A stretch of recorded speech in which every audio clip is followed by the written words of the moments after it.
Hi viewers! Welcome back to my channel. ఈరోజు మన ఛానల్‌లో ఈ వ్లాగ్ ఏంటంటే, షిరిడీ అయితే వెళ్ళాం మేము. ఇదొక ట్రావెల్ గైడ్ వ్లాగ్ లాంటిది. సో, చాలా డేస్ అయితే అయిపోయింది. డేస్ కాదు, మంత్స్ అయితే అయిపోయింది మన ఛానల్‌లో వీడియోస్ పెట్టక. అంత మంచి ఇన్ఫర్మేటివ్ కంటెంట్ లేదు. సో, అందు గురించే కొంచెం గ్యాప్ అయితే ఇచ్చాను. సో, ఇంక లేట్ చేయకుండా వీడియోలోకైతే వెళ్ళిపోదాం. అంతకన్నా ముందు మీరు ఇన్‌కేస్ నా ఛానల్‌ని ఇంకా సబ్స్క్రైబ్ చేసుకోకపోతే వెంటనే సబ్స్క్రైబ్ చేసుకోండి. పక్కన ఉన్న బెల్ ఐకాన్‌ని కూడా క్లిక్ చేయండి. నేను వీడియో అప్‌లోడ్ చేసిన ప్రతిసారి మీకు నోటిఫికేషన్ వచ్చేస్తుంది. సో, ఇంక లేట్ ఎందుకు, లెట్స్ గో! సో, ఈ వీడియో అంతా గూడా మా షిరిడి ప్రయాణం గురించి, ఎప్పుడు స్టార్ట్ అయ్యాము, ఎక్కడ రీచ్ అయ్యాము, ఎక్కడ స్టే చేసాము, ఏమేం చూసాము, దర్శనం గురించి, ఇంకా ఎవ్రీథింగ్ మేమేమేం ఫేస్ చేసాము అనే ప్రతి ఒక్క థింగ్ గురించి మీకైతే ఈ వీడియోలో ఇంక్లూడ్ అయితే చేస్తాను నేను. మేమైతే కాకినాడ నుంచి స్టార్ట్ అయ్యాము. సో, బేసిక్‌గా మా ట్రైన్ జర్నీ వచ్చేసి ఆల్మోస్ట్ అరౌండ్ 28 అవర్స్ అయితే పడింది. మార్నింగ్ మేమిక్కడ 5:00కి స్టార్ట్ అయితే 5:00కి ట్రైన్. ఇక్కడ స్టార్ట్ అయితే అండ్ నెక్స్ట్ డే అది మేము 8:00కి అరౌండ్ 8:30కి మేమక్కడ నాగర్‌సోల్‌లో దిగాము. ఒకవేళ నాగర్‌సోల్ కాకుండా డైరెక్ట్ షిరిడీ రైల్వే స్టేషన్‌లో దిగాలి అనేసంటే ఆల్మోస్ట్ అరౌండ్ 10 అలా అయితే అయ్యుండేది టైమ్. సో, అదెందుకలా చేశామనేది కూడా ఇక్కడ ఎక్స్‌ప్లెయిన్ చేస్తాను. 28 అవర్స్ ఆఫ్ ట్రైన్ జర్నీలో ఫుడ్ మేమంతా కూడా ఇంటి నుంచి క్యారీ చేసాము మోస్ట్‌లీ. యాక్చువల్‌గా ముందు రోజు నాకు ఆఫ్. సో, అందుకనే అంత రిలాక్స్డ్‌గా కుకింగ్ అది చేసుకొనెళ్ళాము. పులిహోర, పూరీలు ఇలా కొన్ని తొందరగా పాడవకుండా ఉండేలాంటి ఐటెమ్స్ అయితే మేము తీసుకొనెళ్ళాము. కాకినాడలో మనకి ట్రైన్ అయితే ఎర్లీ మార్నింగ్ 5:15కి అయితే ఉంటుంది. ఆ ట్రైన్ హైదరాబాద్ మెయిన్ నుండి వెళ్తుంది. సో, హైదరాబాద్ వరకు కూడా మనకి ఫుడ్‌కి ఎలాంటి ప్రాబ్లమ్ ఉండదు. ఎందుకంటే అన్నీ ఆన్‌లైన్ ఫుడ్ సర్వీసెస్ మనకు అక్కడి వరకు అయితే పక్కాగా అవైలబుల్‌గా ఉంటాయి. ఫస్ట్ ట్రైన్ ఎక్కిన వెంటనే ఒక 3-4 అవర్స్ అయితే పడుకున్నాము. అంటే విజయవాడ వరకు అయితే ప్రశాంతంగా పడుకున్నామనమాట. విజయవాడలో మా పెద్దమ్మ ఇంకా పిన్ని వాళ్ళు జాయిన్ అయ్యారు మాతో పాటు. సో, ఇంకా విజయవాడలో అయితే లేసి బ్రేక్‌ఫాస్ట్ అయితే చేసేసాము. బ్రేక్‌ఫాస్ట్ చేసిన తర్వాత కొన్ని బుక్స్, మూవీస్ డౌన్‌లోడ్ చేసుకున్నాము. అలాగే కొన్ని గేమ్స్ కూడా క్యారీ చేసాము బోర్ కొట్టకుండా. 28 అవర్స్ ట్రైన్ జర్నీ అంటేనే చాలా బోరింగ్ అనిపించింది ఆలోచిస్తేనే. బట్ చెప్పాలంటే మేము అనుకున్న దానికన్నా కొంచెం ఈజీగానే అయినట్టు అనిపించింది. మొత్తంగా 8:30కి అయితే నాగర్‌సోల్ రీచ్ అయ్యాము. మేమైతే నాగర్‌సోల్‌లో దిగిపోయాము. ఈ ట్రైన్ సాయినగర్ షిరిడీ వరకు వెళ్తుంది గానీ, మన్మట్ దగ్గర సిగ్నల్ కోసం ఇంచుమించు ఒక 1 అవర్ నుంచి 2 అవర్స్ వరకు ఆపేస్తారని తెలిసింది. సో, ఎందుకు టైం వేస్ట్ అన్నట్టుగా మేమైతే నాగర్‌సోల్‌లోనే దిగిపోయాము. నాగర్‌సోల్ నుంచి ఫ్రీక్వెంట్‌గా వ్యాన్ సర్వీసెస్ అయితే అవైలబుల్‌గా ఉంటాయి.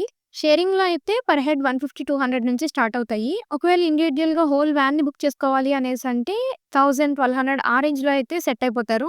మాకైతే వాళ్ళు రూ. 3000 అయితే చెప్పారు. అలా బార్గెయిన్ చేయగా వాళ్ళైతే మాకు 1200కి అయితే ఓకే చేశారు. లగేజ్ అంతా కూడా మనకి పైన లగేజ్ క్యారియర్‌లో అయితే పెట్టేస్తారు. సో దట్ ఈ వ్యాన్‌లో 6-8 మెంబర్స్ అయితే ఈజీగానే సెట్ అయిపోతారు. లగేజ్ అంతా సెట్ చేసేసుకున్న తర్వాత షిరిడీకైతే మేము స్టార్ట్ అయిపోయాము. రీచ్ అయ్యేసరికి టైం అయితే అరౌండ్ 10 అయితే అయ్యింది. మేము సైకిల్ బాబా ఆశ్రమం దగ్గరికి వెళ్లి రూమ్ అయితే అలాట్ చేపించుకున్నాము. ఆల్రెడీ కాల్‌లో బుక్ చేయించుకున్నాము. సేమ్ అదే అలాట్ అయితే చేసేసారనమాట. ఇదొచ్చేసి సాయి మయూరి రెసిడెన్సీలో అయితే మాకు రూమ్ అనేది అలాట్ చేశారు. సో, ఇప్పుడైతే మనం రూమ్ దగ్గరికైతే రీచ్ అయిపోయాము. మేమైతే సైకిల్ బాబా ఆశ్రమం వాళ్ళ ద్వారా రూమ్ అయితే బుక్ చేయించుకున్నాము. మాకు సాయి మయూరి రెసిడెన్సీలో అయితే ఒక రూమ్ అలాట్ చేశారు. సో, చూసారు కదా! ఈ రూమ్ అయితే మాకు అలాట్ చేసిన రూము. ఇందులో 2 డబుల్ బెడ్స్ అండ్ ఒక సింగిల్ బెడ్ అయితే ఉండింది. మేము 6 మెంబర్స్ వెళ్ళాం కదా! మాకు 3+2+1 లాగా మాకు ఈ బెడ్స్ అయితే సరిపోయాయి. ఇదొచ్చి ఏసీ రూము. చాలా నీట్‌గా అయితే ఉండింది. ఫ్రెష్ అయ్యి రెడీ అయ్యేసరికి టైం అయితే ఇంచుమించుగా 11:15 అయితే అయిపోయింది. ఇంకా డైరెక్ట్‌గా లంచ్ చేసేద్దాం అనేసి కాసేపు రిలాక్స్ అయ్యి కొన్ని పిక్చర్స్ అయితే క్లిక్ చేసుకున్నాము. ఆ తర్వాత ఇంకా సైకిల్ బాబా ఆశ్రమం దగ్గరికైతే వెళ్ళాము లంచ్ కోసం. అక్కడ మనకి ఫ్రీగా ఫుడ్ అనేది ప్రొవైడ్ చేస్తారు. మనం వాళ్ళ ద్వారా రూమ్స్ తీసుకుంటే.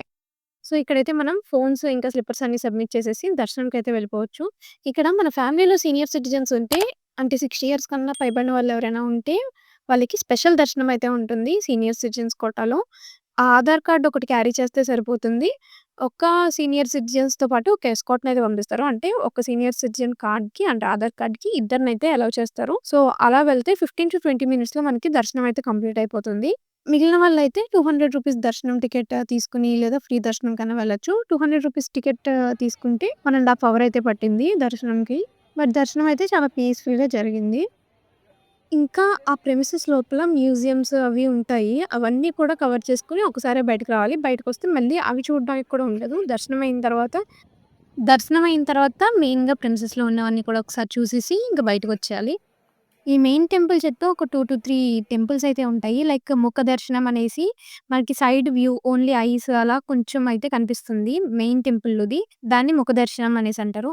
అది ఇంకా ధారావతి ఇలాంటివన్నీ కంప్లీట్ చేసేసిన తర్వాత బయటికి వెళ్తే మనకి ఆటోస్ అయితే అవైలబుల్‌గా ఉంటాయి. పర్ హెడ్ వచ్చేసి రూ. 200 చార్జ్ చేశారు. షిరిడీలో ఉన్న ఒక 6 మెయిన్ ప్లేసెస్ అయితే కవర్ చేస్తారు వీళ్ళు. పర్ హెడ్ వచ్చేసి రూ. 200 చార్జ్ చేశారు. ఈ 6 ప్లేసెస్ ఏంటి అంటే ఫస్ట్ వన్ అయితే ఖండోబా టెంపుల్. ఇవన్నీ కూడా మీరు ఒకసారి గూగుల్‌లో రీసెర్చ్ చేసుకోండి. డిస్టెన్సెస్ అవి ఎలా ఉన్నాయనేసి. ఫస్ట్‌ది ఖండోబా టెంపుల్.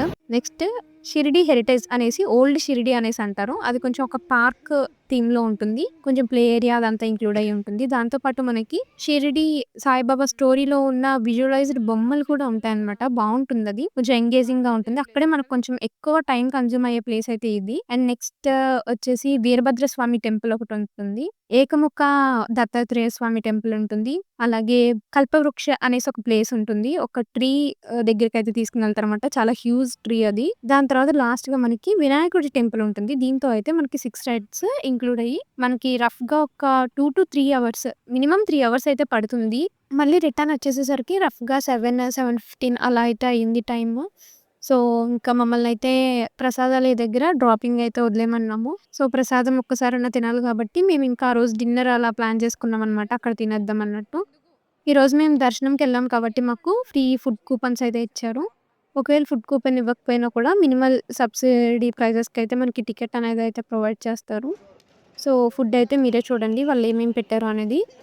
ఇందులో మనకి రైస్, రోటీతో పాటు ఒక 2 కర్రీస్, ఒక స్వీట్ అలాగే ఒక రసం టైప్‌లో ఏదన్నా కలుపుకోవడానికి ఒకటిస్తారు. ఇది మహారాష్ట్రియన్ కుజైన్. సో, ఇందులో బాలేదు అనడానికి ఏమీ లేదు. కాకపోతే మనకు అలవాటు లేదు కాబట్టి మనకు కష్టంగా ఉంటుంది తినడానికి. సో, డిన్నర్ ఇలా కంప్లీట్ చేసేసి మేము రూమ్‌కెళ్ళైతే ఇంకా రెస్ట్ తీసుకున్నాము.